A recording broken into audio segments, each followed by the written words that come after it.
Ok, então nós queremos começar a nossa última aula e sobre o nosso estudo bíblico panorâmico, aí com o patrocínio, com o apoio aí da IBNU, Igreja Batista Nações Unidas aqui da Flórida, também com o apoio do Mailbox Club de Portugal e do Brasil. E então queremos dar as boas-vindas a todos que estão aí e todos depois que estarão vendo essa aula gravada.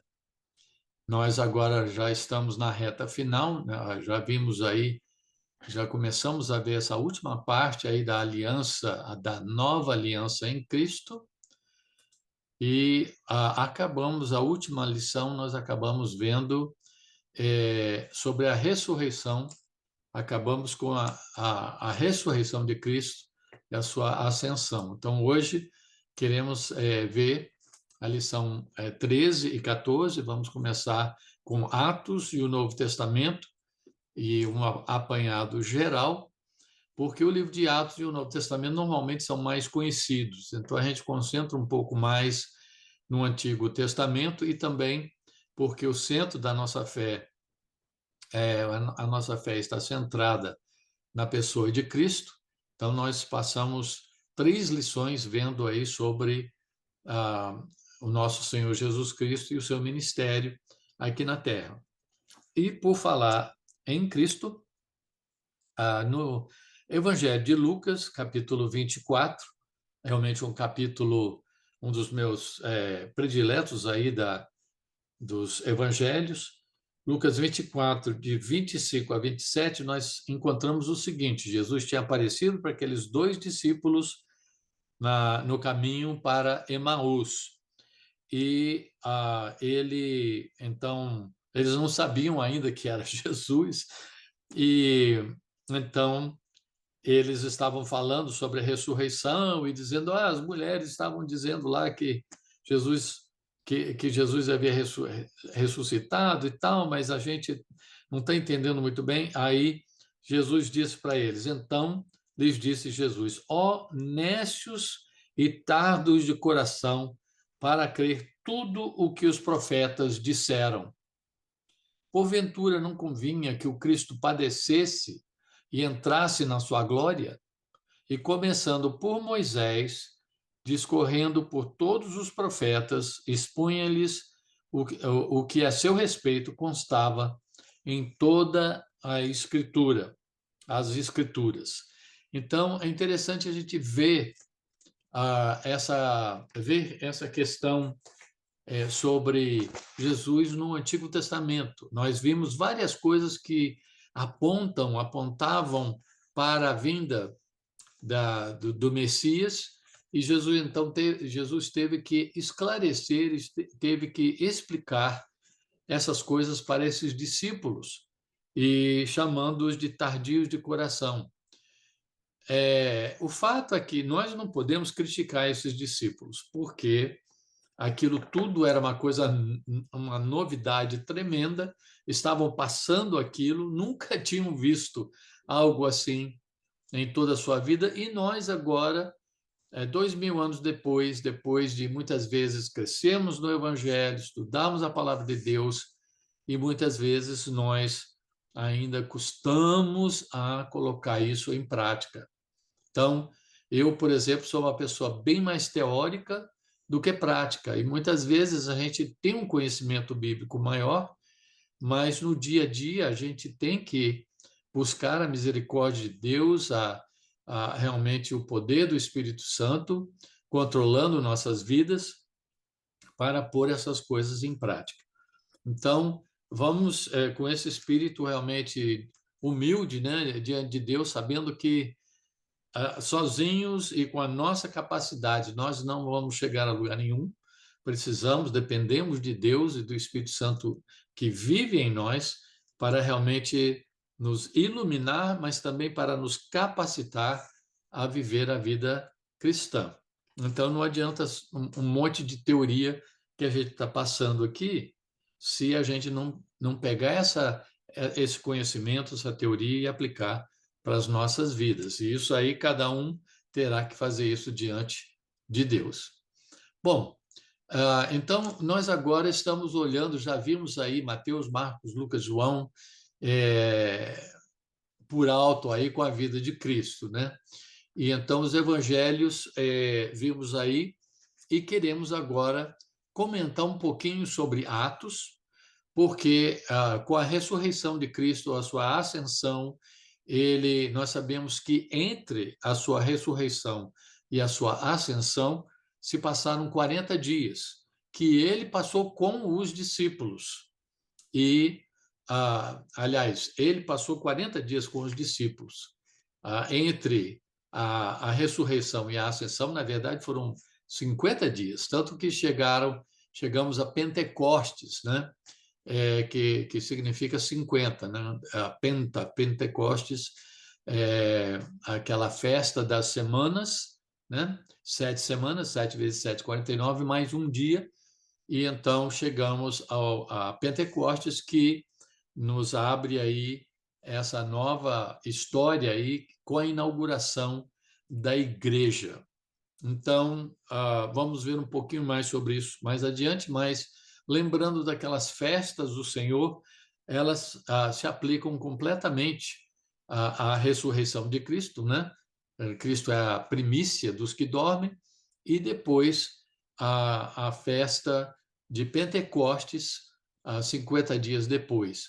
Mas Jesus passou 40 dias ensinando os discípulos. Você pode ver isso em Atos capítulo 1, falando sobre um tema super importante. Olha, se você tivesse só mais 40 dias para treinar os seus discípulos, você falaria sobre aquilo que é muito importante para você, o que é primordial. E diz que ele falou com eles sobre o quê? Sobre o reino de Deus.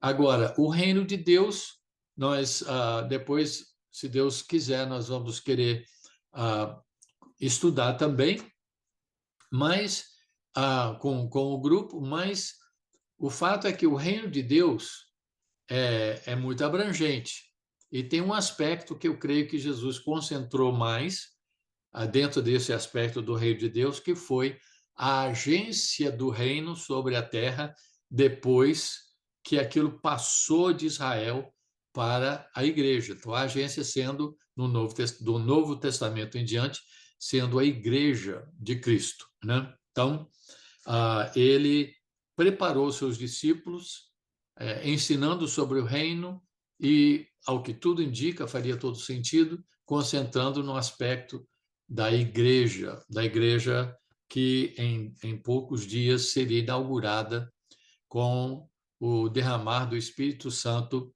para os discípulos, nos discípulos. Bom, aqui nós vemos então as cartas. Bom, temos um livro de história no Novo Testamento, que é o livro de Atos, que é o começo. Alguns dizem que é o Atos dos discípulos, outros dizem não, não, não. É o Atos do Espírito Santo através dos discípulos. Faz mais sentido, né? E então nós vemos aí Atos, a inauguração da igreja, e depois nós vemos as cartas do apóstolo Paulo, e depois nós temos as cartas gerais, e depois o livro de profecia, que é Apocalipse, né? Um livro de profecia. É importante mencionar que a linguagem profética tem as suas características, e há uma outra linguagem importante para a gente lembrar, que é a linguagem apocalíptica. Não é exatamente o mesmo. Às vezes, a gente vai ver um pouco de uma coisa, um pouco da outra misturada, mas são duas coisas diferentes. E a linguagem apocalíptica, ela é cheia de monstros e visões e símbolos e uma série de coisas. E a profética, normalmente, não vai usar dessa figura de linguagem. Agora, para onde cada uma dessas cartas ou epístolas foi escrita, ou esses livros, né? Então, é importante, só para visualizar, eu acho interessante, a gente vê que, claro, o livro de Romanos foi escrito para os cristãos lá de Roma, e a Tessalonicenses para os cristãos em Tessalônica. Então, a gente olhando aí, a gente vai ter uma ideia, porque a terceira João, né, a terceira carta de João, está aí sobre a carta de Efésios, né? Porque Gaio era uma pessoa, um dos líderes lá da igreja de Éfeso. Então, a carta teria ido para lá. Filemon pertencia à igreja de Colossos, né? Então, por isso, Colossenses, e em cima aí nós vemos Filemon. 1 Pedro, 2 Pedro, então, ele mesmo diz que é uma carta, ele está escrevendo para os irmãos na Capadócia, na Galácia, em Ponto e Bitínia, e também na Ásia. Nós sabemos que o livro de Atos tem a ver com aquela área lá de Israel, né?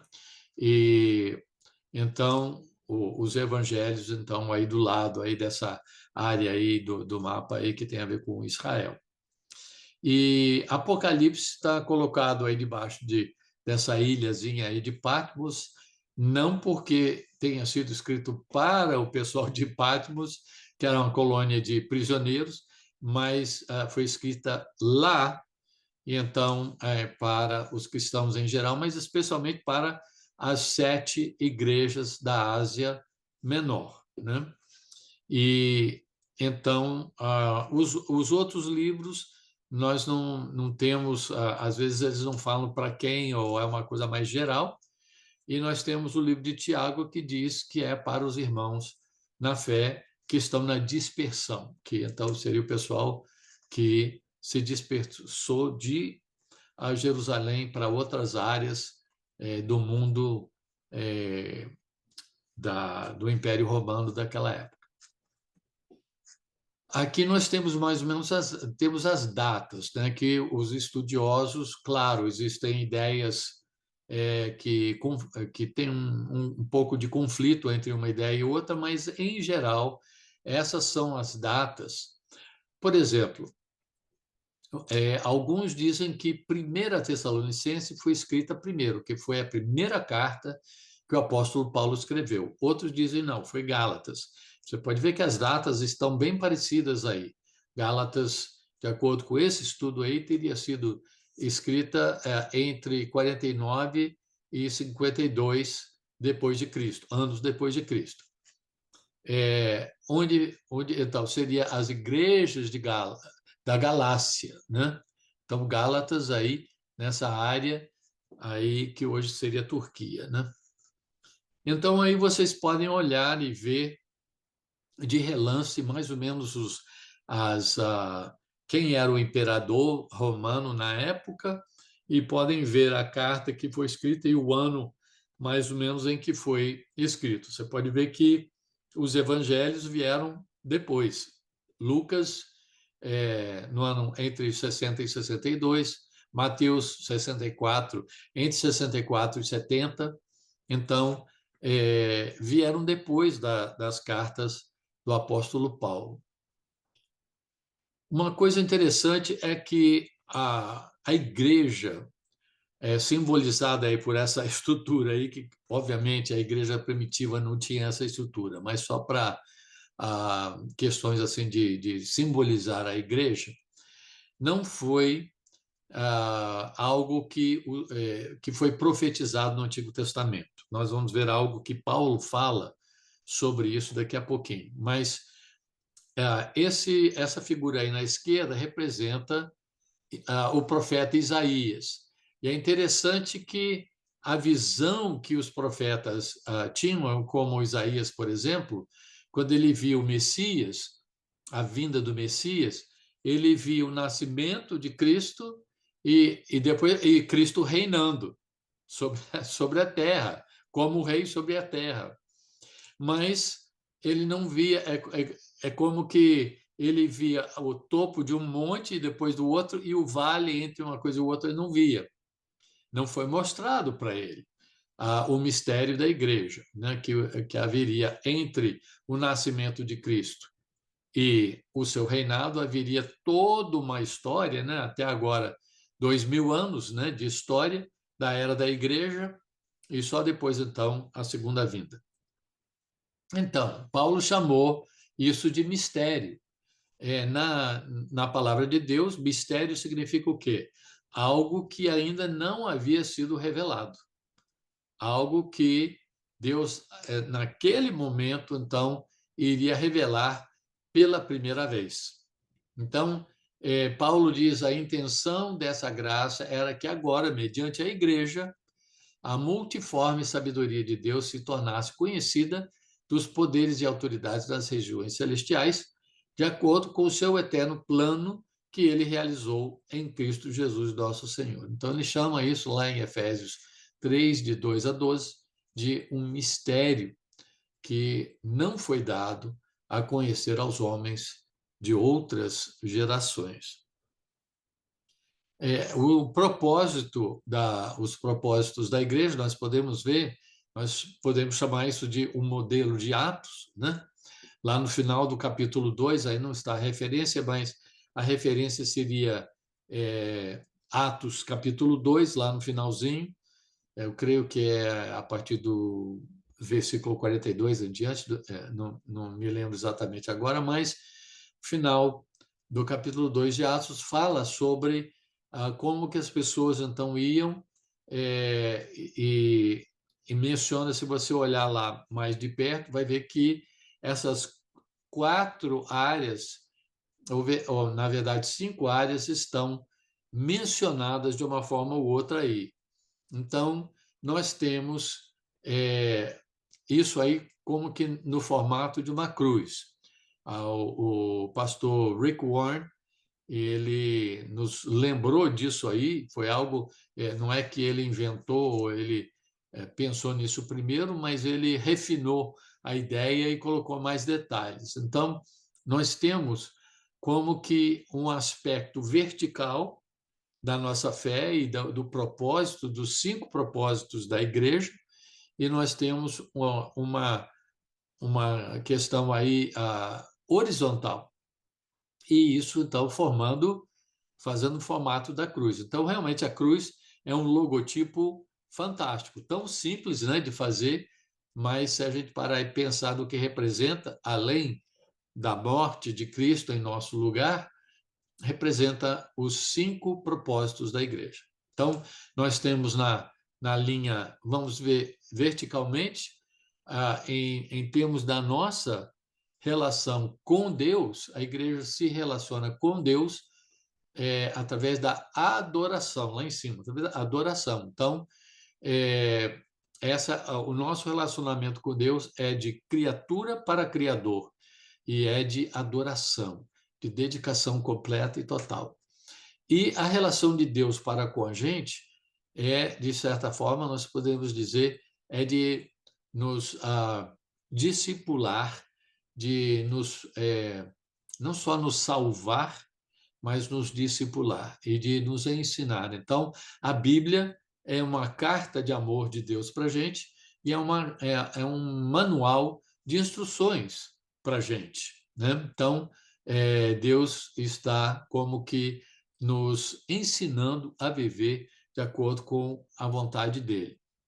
E então nós temos o discipulado aí embaixo. E do lado esquerdo nós temos o serviço, né? A igreja se relaciona com os carentes, os necessitados, dentro e fora da igreja, com o serviço, servindo uns aos outros, com os nossos dons e aquilo como Deus equipou a cada membro da igreja. E do outro lado nós temos o evangelismo, o braço da igreja que se estende para o mundo para alcançar as pessoas ainda não salvas, né, com o evangelho, o evangelismo. E é interessante que no meio dessas duas vertentes nós temos a comunhão. A comunhão não é um meio para um fim, ela é um fim em si mesmo. Então, a comunhão realmente é algo que Deus nos criou para ter comunhão com Ele e Deus nos criou para ter comunhão uns com os outros.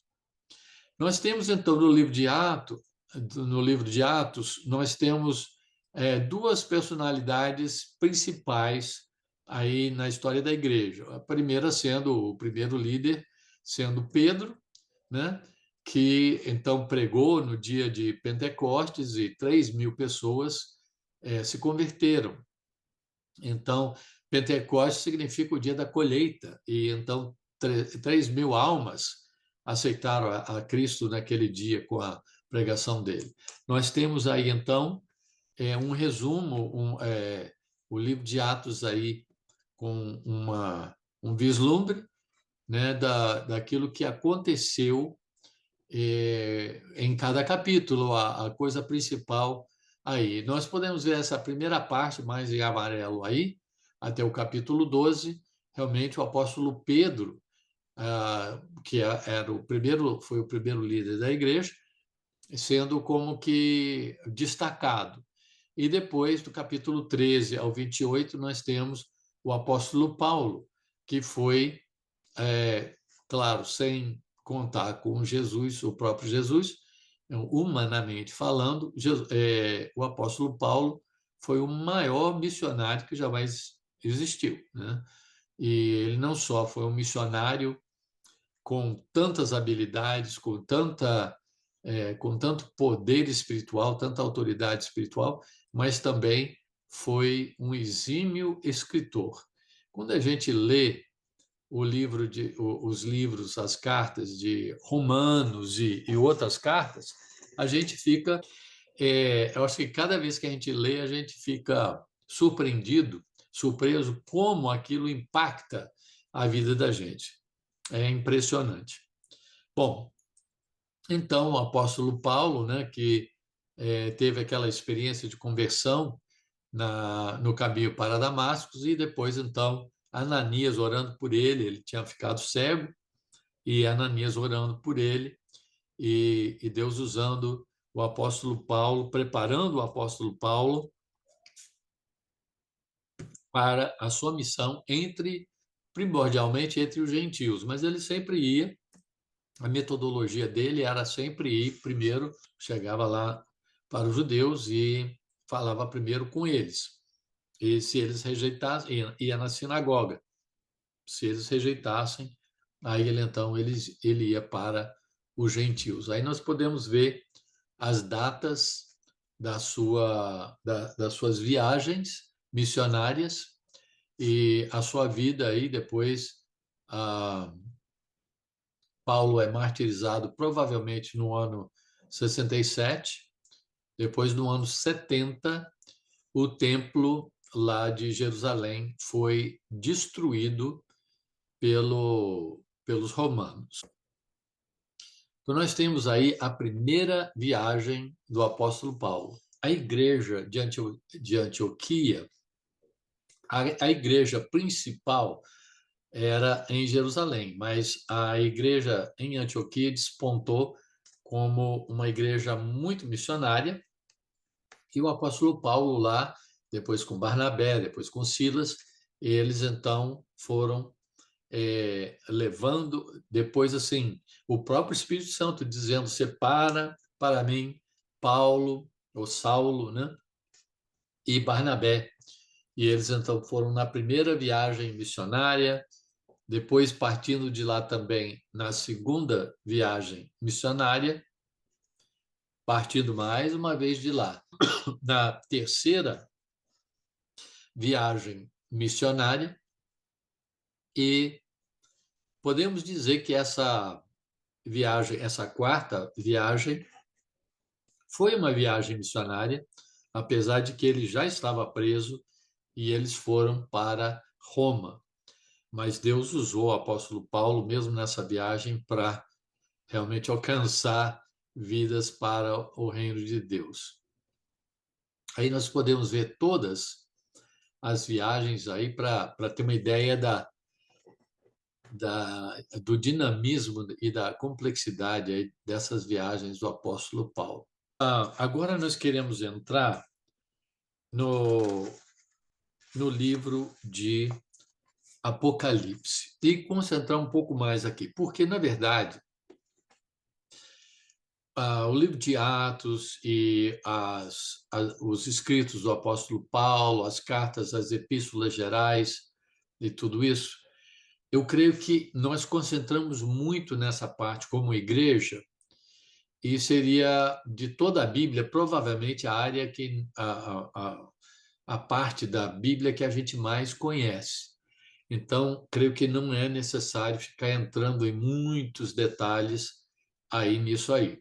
Então, eu preferia a gente passar um pouco mais de tempo com Apocalipse, porque é é um livro da Bíblia, é o livro mais complicado e há muita controvérsia. Agora, eu não vou nem entrar, eu pensei, vou colocar aí as diferentes maneiras de interpretar a tribulação, arrebatamento, o milênio e tudo isso, e resolvi nem colocar as escolas ou as posições diferentes sobre essa questão, porque o pessoal entra muito nisso aí e há muita controvérsia. Eu encorajaria cada estudioso da Bíblia a fazer o seu próprio estudo, a tentar entender e ver aí, ler sobre isso. Mas, às vezes, nós temos 30 minutos para ver isso. E, às vezes, a gente perde muito tempo falando sobre todas as controvérsias e acabamos não vendo a essência de Apocalipse, a sua mensagem é tão importante. Então, eu vou colocar aí alguns aspectos, alguns temas principais de Apocalipse, que, na verdade, não há controvérsia quanto ao conteúdo, quanto aos temas principais, e sim o que vem primeiro, o que vem depois, como é que vai ser, é literal, não é? Vamos ver o que a Bíblia fala, e aí vocês, cada estudioso da Bíblia, terá que fazer a sua própria, chegar às suas próprias conclusões. Aí nós temos, no primeiro capítulo de Apocalipse, nós temos aí essa imagem que aparece, não imagem, mas essa pessoa que aparece, que é o Senhor Jesus Cristo, que aparece para o apóstolo João, que está lá, prisioneiro, lá na, na ilha de Patmos. Então, vamos ver aqui algo interessante. No primeiro versículo de Apocalipse, nós encontramos o seguinte: revelação de Jesus Cristo que Deus lhe deu para mostrar aos seus servos as coisas que em breve devem acontecer e que ele, enviando por intermédio do seu anjo, notificou ao seu servo João. Então, se nós pegarmos nesse primeiro versículo e colocarmos uma certa linha de comunicação, nós vamos ver que Deus, o Pai, revelou a Jesus Cristo, seu Filho,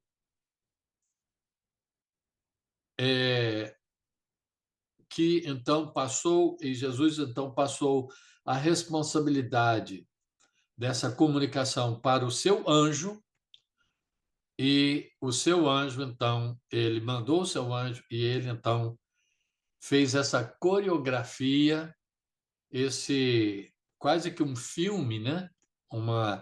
Esse drama, ao invés de passar isso tudo simplesmente por palavras, por imagens, por acontecimentos, mostrando uma janela para o futuro, e, através do seu anjo, então, notificou ao seu servo João para que ele, o servo João, mostrasse aos servos de Jesus Cristo. Então, nós temos Deus, Jesus, anjo, João, cristãos em geral. Olha que interessante essa sequência aí. Mas já começa dizendo que a revelação é de Jesus Cristo. Deus, o Pai, passou para ele. Ok, aí nós vemos, aí João vê Jesus com essa espada saindo da boca de Jesus simboliza a palavra de Deus. A palavra de Deus é uma palavra criativa, né? Nós voltamos até o livro de Gênesis e vemos que Deus disse: haja luz e houve luz, que Deus, pela sua palavra, ele criou tudo.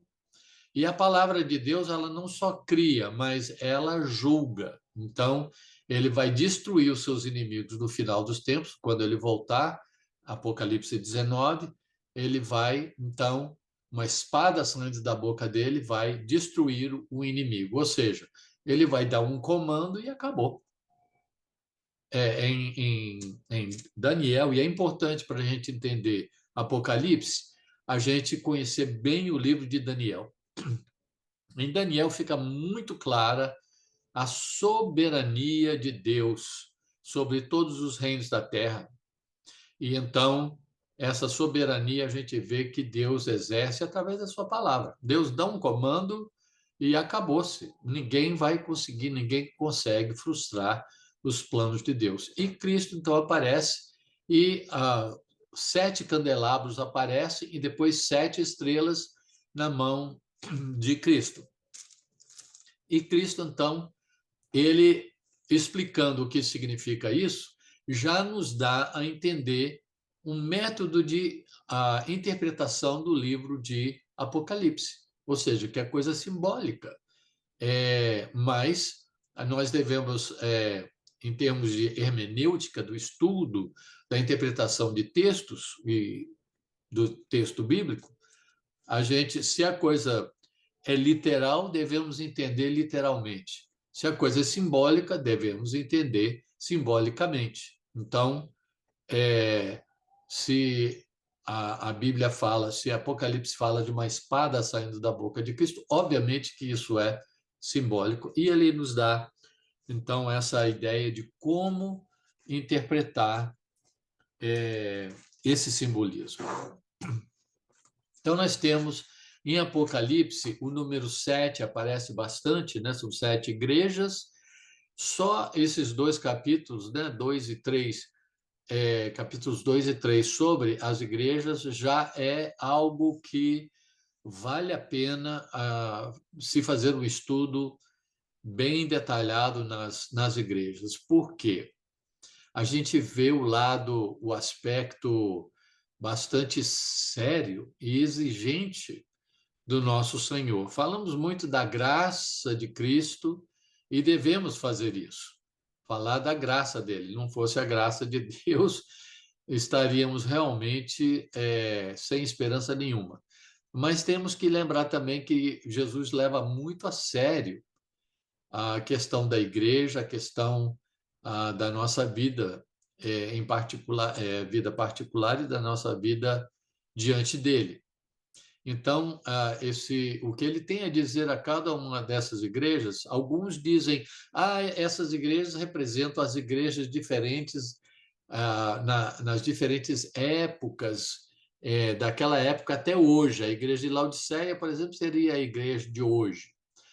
Mas essa ideia realmente cai por terra quando a gente olha e vê que em certos lugares, em certos países, nós podemos, por exemplo, aqui nos Estados Unidos, olhar e dizer: as igrejas estão. Não, peraí, mas aquela igreja lá está bem, aquela não está, aquela não sei.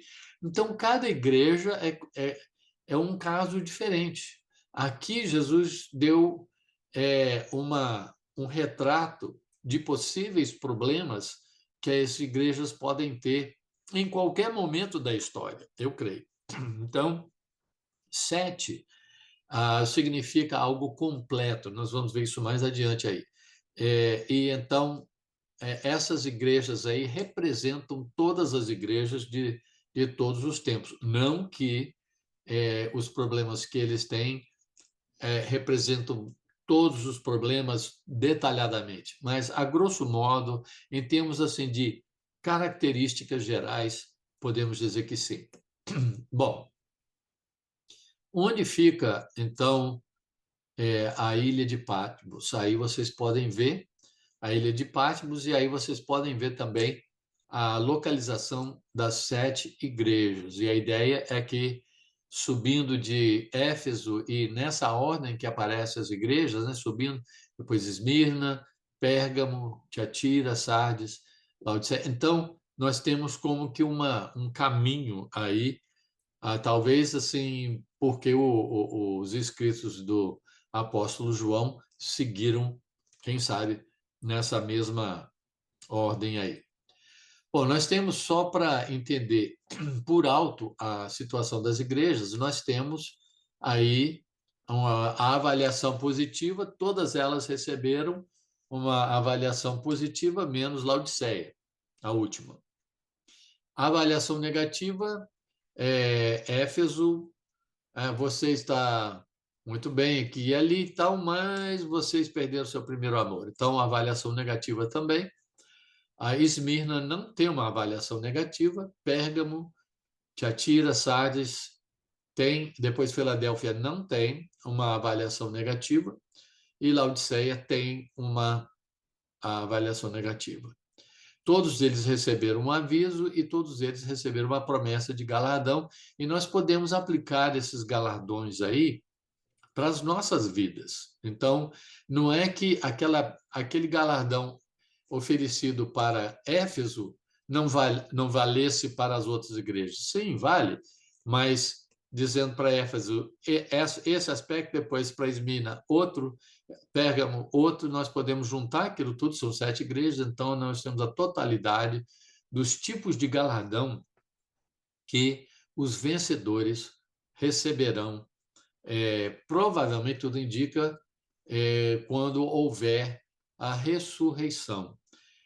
Com a ressurreição, então virá esse julgamento bema, né, que o apóstolo Paulo nos fala sobre, que todos nós teremos que comparecer perante o trono de Cristo, e ele usa o termo grego bema, e então a ideia é mais assim uma avaliação, não é para salvação, você vai perder sua salvação, você não é salvo, não.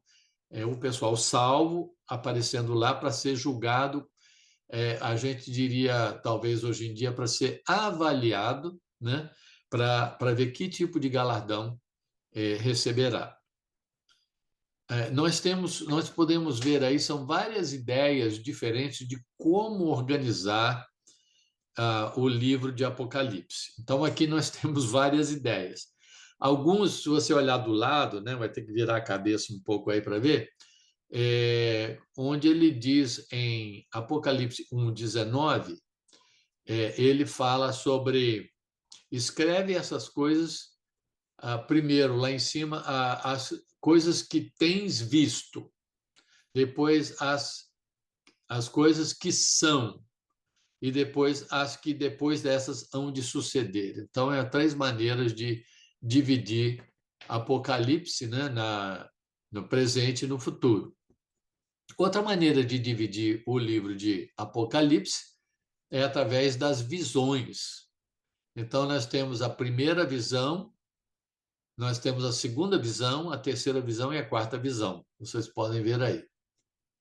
Outra maneira de entender, ou de mais ou menos dividir pelo menos uma parte aí de Apocalipse, é usando o número 7. São 7 cartas às 7 igrejas. Depois nós temos 7 selos no livro, 7 trombetas, 7 sinais e 7 taças. O livro com 7 selos, nós temos aí as trombetas, sinais e taças aí. Então, são maneiras diferentes de mais ou menos dividir. Eu acho que uma ordem natural, talvez a mais que faz mais sentido de acordo com o livro em si, seria realmente dividir de acordo com as visões, né? Aí nós temos, então, no capítulo 4, no capítulo 1, nós temos aquela introdução, no capítulo 2 e 3, uma carta, uma avaliação das igrejas, e depois do capítulo 4, nós temos aquela cena no céu, e nós vemos Deus, que em Daniel aparece como um ancião de dias, né? Ele com um pergaminho na mão, e depois, então, os 7 aspectos aí os 7 espíritos, ou 7 aspectos do Espírito Santo, e o Cordeiro de Deus. Agora, o Cordeiro de Deus aparece lá, não fica muito bom no desenho, né? Mas a ideia é que, quando diz que ele tem 7 chifres, na Bíblia, a ideia de chifre é a ideia de poder. Então, o animal que tem um chifre, ele tem mais poder do que aquele que não tem. Então, passou a significar, quando a gente vê aqueles monstros, e chifre isso, chifre aquilo, e fica e o chifre pequeno, aquele dragão com tantas cabeças, com 7 cabeças, e uma delas com 10 chifres. A ideia é poder. Agora, interessante que os querubins, eles tinham muitos olhos em todas as asas, nas asas, na parte de dentro, na parte de fora, coberto de olhos. Mas a gente vê que a ovelha, o Cordeiro de Deus só tinha 7 olhos. Bom, nesse caso, os 7 olhos representam muito mais do que os olhos que cobrem um querubim, porque 7 significa completo. Então, quando se diz que o cordeiro tinha 7 olhos, o que se está dizendo simbolicamente? Que que o Cordeiro de Deus vê tudo. Não há nada oculto diante de Deus, não há nada oculto diante do Cordeiro de Deus. Quando diz que ele tem 7 chifres, quer dizer o quê? 7 completo, quer dizer que ele tem poder absoluto. Ele tem soberania total. E quando nós vemos esse pergaminho com 7 selos, como o pessoal costumava fazer, né? Podemos entender esse pergaminho como o título da terra, título de propriedade da terra. Então, a Terra, o planeta Terra, pertence a quem? Quem pode abrir o título de propriedade da Terra? Ninguém tem merece, ninguém tem esse poder, ninguém tem essa autoridade. E João começa praticamente a chorar. Não, por que você está chorando? Não, aí ele vê que o Cordeiro, ele pode abrir os selos. Por quê? A terra pertence a ele. Ele pode abrir o título de propriedade do planeta Terra porque pertence a ele. E nós vemos algo interessante aí, que ele abre cada selo, e nós vemos uma série de questões de sofrimento, de julgamento de Deus sobre uma terra, uma população que não se arrepende e não quer saber dele. Então, vem aí o julgamento de Deus, e podemos ver que esse julgamento, ele é autorizado, e ele é administrado pelo próprio Senhor Jesus Cristo. Então, a ideia da gente pegar Apocalipse e dividir, a primeira parte é a ira do anticristo, e a segunda parte é a ira de Deus. Não tem como, a gente vê realmente tudo misturado desde o princípio. Uma parte realmente a ira do anticristo contra os que não querem adorá-lo e rejeitam o seu império. E nós vemos também Deus mandando julgamento também, então tudo entrelaçado. Não tem como dividir a primeira metade e a segunda metade desse jeito e dizer que a primeira só tem a ver com a vingança do anticristo e a segunda tem a ver com a vingança ou o julgamento de Deus. Não tem como. Nós vemos os 7 anjos com as 7 trombetas, né, anunciando uma série de julgamentos. No capítulo 12 de Apocalipse, nós encontramos algo que é bastante didático, é bastante. Eu estou usando muito o termo interessante, mas é realmente muito interessante, porque o que nós podemos ver aí é que é como se o Velho Testamento, o Antigo Testamento, fosse comparado a uma mulher grávida que está se preparando para dar à luz a um filho. Então, todo o Antigo Testamento, você vê essa mulher com as 12 estrelas na cabeça, com o sol atrás e ela pisando sobre a lua. Então, esse simbolismo, especialmente as 7 estrelas, é facilmente identificável como as 7 tribos de Israel. Então, a mulher representando Israel e então ela se preparando, ela grávida e se preparando para ter um filho. E então ela tem um filho, esse filho é quem? É o Messias prometido, e o dragão tentando vir e atacar esse filho desde o início. Então, nós podemos ver que o diabo, o dragão, né, que representa Satanás, a serpente, ele inspirou e usou Herodes para tentar matar o bebê Jesus Cristo quando bebê, e acabou matando muitos bebês de 2 anos para baixo, e então foi algo terrível que a gente não consegue nem imaginar.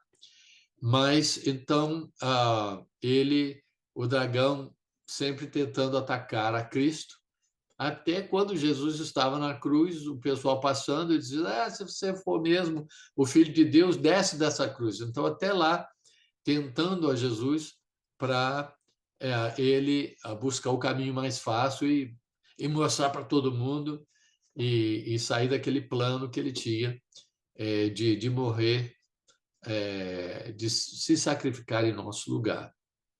Então, o capítulo 12 de Apocalipse realmente é muito interessante nesse sentido. Você vê as estrelas, né, que diz que aquele rabo do dragão pegou aquelas estrelas e jogou por terra, uma terça parte das estrelas celestes, e sabemos que estrelas muitas vezes é um título, é um nome usado para seres celestiais ou anjos. E as pessoas falam muito de que Satanás, ele, na sua rebelião, ele conseguiu convencer uma terça parte dos anjos a caírem, a se rebelarem com ele. Bom, na verdade, na Bíblia inteira a gente só encontra essa referência e não está super claro, podemos provavelmente entender isso, mas não há outra escritura que nos deixe mais a par dos detalhes e tudo. Então, quando você ouve falar, porque o diabo, quando ele caiu, levou a bater essa parte dos anjos, não há nenhuma outra referência a não ser essa. E então, achamos que essa interpretação faz sentido, mas alguns talvez argumentariam que não necessariamente. Bom, aí temos aí os diferentes julgamentos, né? E então falamos que queríamos discutir sobre a questão dos temas principais. Se você tiver a sua apostila, né? Você pode ver na página 51 da apostila maior. Da apostila menor, já ficaria na página... só um segundo aqui, porque é importante a gente também... Tem, a gente vê aí na página 118 e 119, e chegando aí, na verdade, na página 120 e 121.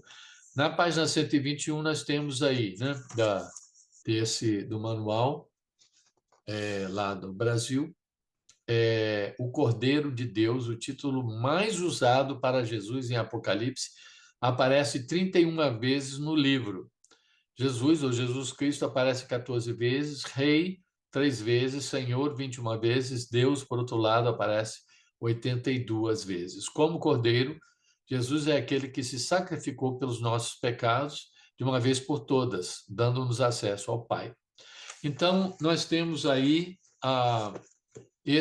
essa questão do Cordeiro de Deus, que aparece 31 vezes, é o título principal de Jesus em Apocalipse. Agora, o que é interessante é que esse título continuará sendo usado por Jesus por toda a eternidade, pois na Nova Jerusalém, no reino eterno, João avistou o trono de Deus e do Cordeiro. Apocalipse 22, versículo 1. Então, é interessante, quando você para pensar teologicamente sobre isso, que o próprio Deus se encarnou, veio como ser humano, e ele teve aqui, enquanto aqui na Terra ele era 100% Deus e 100% humano, e ele então entra numa questão bastante complexa sobre a sua natureza, uma natureza divina, mas também uma natureza humana. E ele nos ama tanto, nós podemos entender que ele nos ama tanto, que até na eternidade ele continua com a sua natureza humana. Por isso que diz que ele vê o trono de Deus e do Cordeiro, ou seja, Jesus no seu aspecto humano também, glorificado, ressuscitado, primícia dos que dormem, ressuscitado e glorificado, como ele aparece ao apóstolo João no capítulo 1 de Apocalipse, mas o ser humano glorificado. Então, como Deus, mas como ser humano também. Ele vai, tudo indica, continuar por toda a eternidade com esse aspecto humano também. É uma coisa assim, impressionante. A gente vê a identificação dele conosco. O número 7, já falamos bastante sobre isso, normalmente é visto como uma ação de Deus, ou número de Deus, ou ação de Deus, não sempre, não necessariamente, porque nós vemos, às vezes, aqui também algumas outras funções para o número 7, mas, em geral, significa completo ou plenitude, e é um número característico da ação de Deus. Nós vemos porque o número 7 é um número muito usado por Deus e a ação de Deus, significa também ter uma conotação de coisa perfeita, né? Não sempre que aparece, mas em geral. Então, quando nós vemos o número 6, o que é o número 6? 6 é o número 3 duas vezes. O número 3 é um número humano, é um número que tem a ver mais com a humanidade. 6 é 3 mais 3.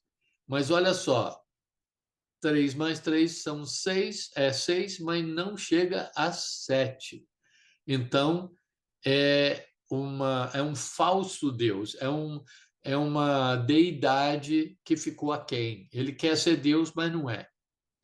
Então, o anticristo é isso, ele quer imitar a Deus, ele quer a adoração que é devida a Deus, ele quer exigir e impor essa adoração para si mesmo, mas ele fica aquém, ele não chega lá, ele não é Deus, ele não é onipotente, ele não é criador, e então essa questão deve ficar bem clara para a gente, porque, por exemplo, os mormons têm aquela ideia de que Deus, no passado, era um ser humano como nós.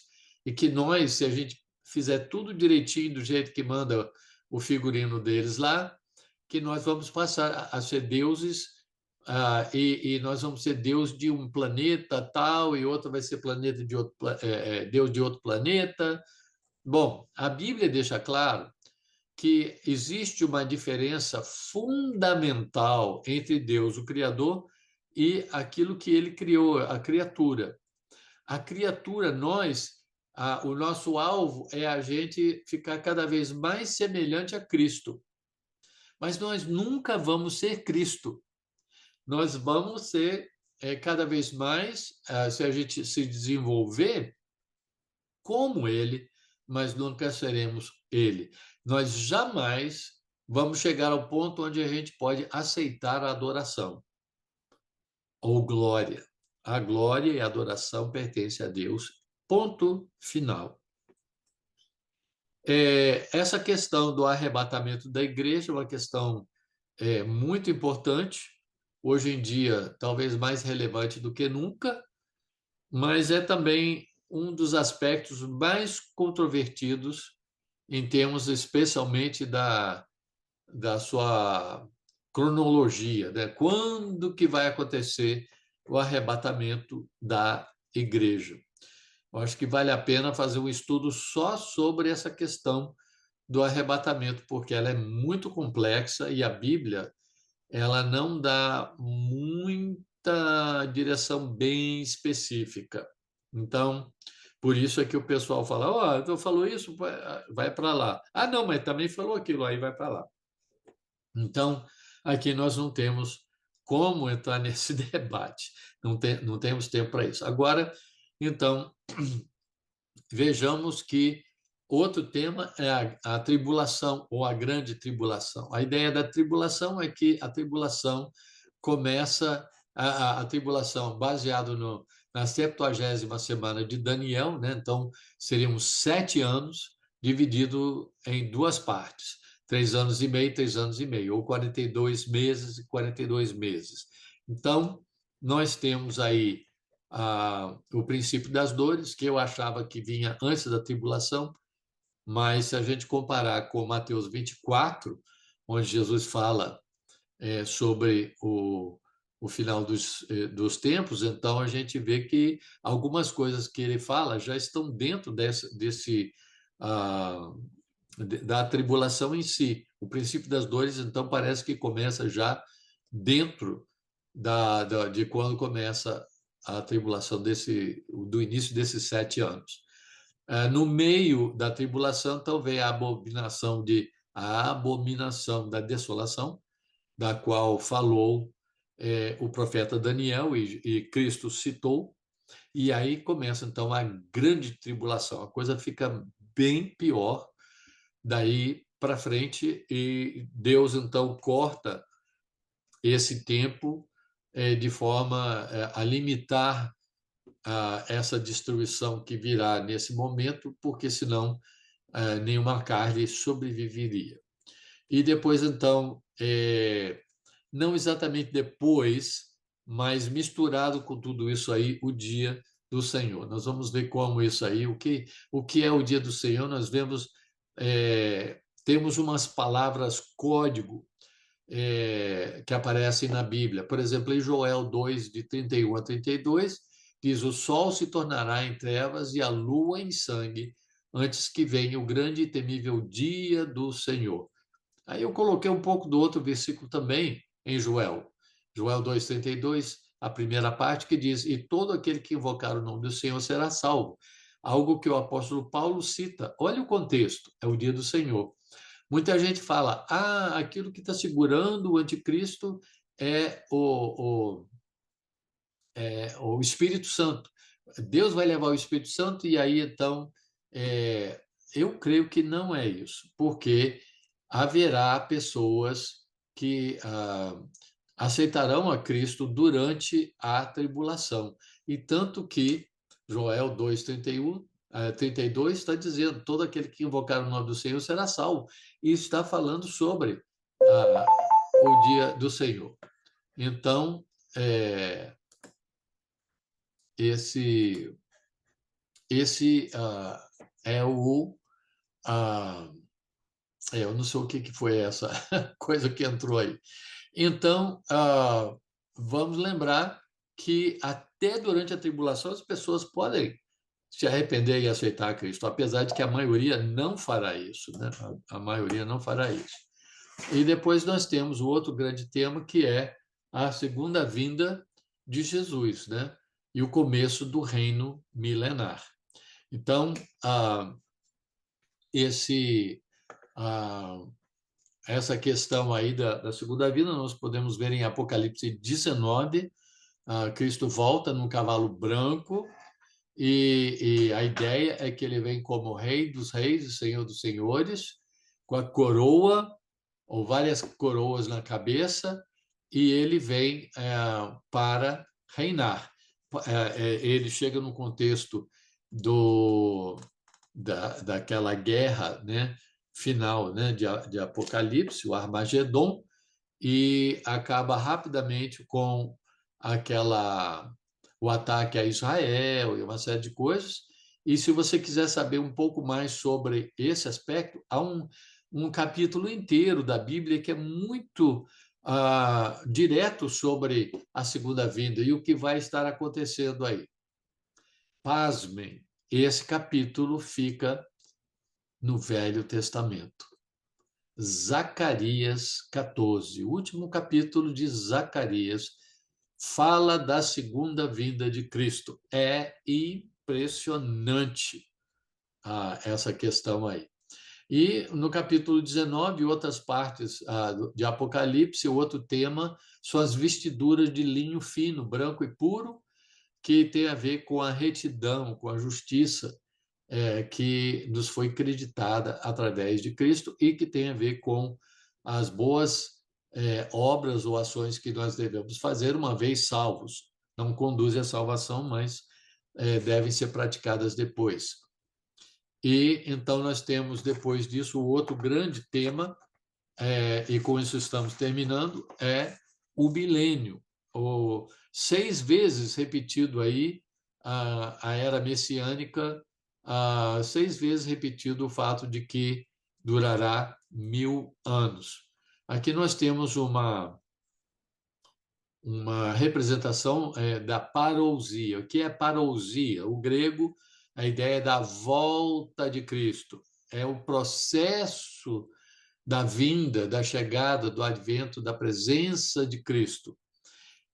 Então, esse termo é muito interessante, é muito bom a gente usar, porque dá aquela ideia, por exemplo, o dia do Senhor, na verdade, começa ou inclui o arrebatamento, inclui a segunda vinda, inclui a questão da tribulação, tudo isso aí é preparativo, são as dores de parto que vêm e aumentam cada vez mais, e tudo isso com o quê? Com o propósito de preparar tudo para a segunda vinda de Cristo. E quando Cristo voltar, ele volta, fica bem claro no finalzinho de Apocalipse, fica bem claro que ele volta justamente para reinar. Então, nós temos os 1000 anos do reino dele, e se a gente colocar, então, esse gráfico aí menorzinho e a gente olhar a totalidade, nós vemos, então, a segunda vinda, e aí o reino milenar,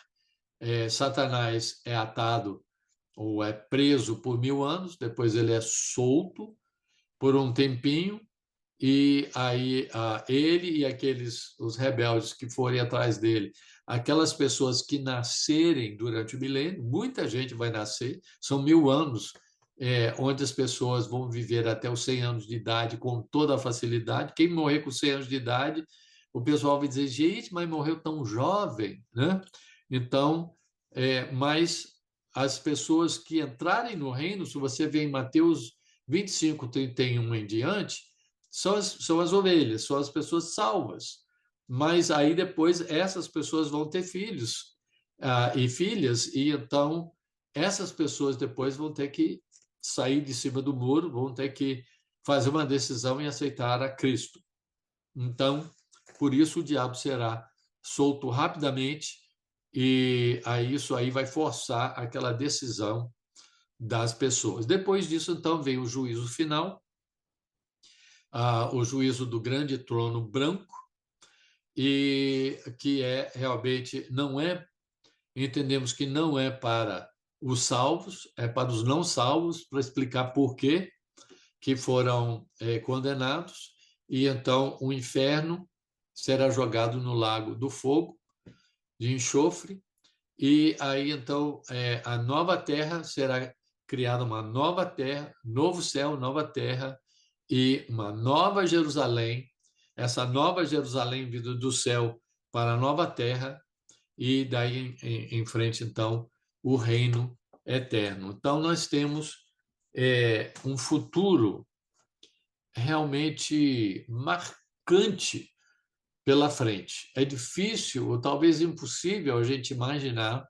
Nós temos uma ideia, a Bíblia fala disso, mas o nosso destino e a nossa, a, o nosso destino final é justamente a nova Jerusalém, vivendo com Deus na nova Terra, no novo planeta Terra que ele há de criar, e então vivendo por toda a eternidade com Deus e com o Cordeiro, com Cristo, nesse novo. Não vamos estar por toda a eternidade no céu, como muitas pessoas pensam, e sim aqui na terra glorificada, na terra nova, com a nova Jerusalém e Deus vivendo em meio a seu povo, onde nunca, jamais entrará nenhum pecado, nenhuma corrupção, nenhuma tentação, nenhuma dificuldade. Esse é o nosso destino que nós temos pela frente, e então nós temos uma esperança gloriosa, pela qual devemos estar bem e sempre agradecidos. Que Deus abençoe a cada um, e quero agradecer de coração aí a participação, a presença, né, virtual, mas a presença dos que estão aí com a gente agora, e também aqueles que estarão vendo a gravação depois. Que Deus abençoe a todos. Muito obrigado.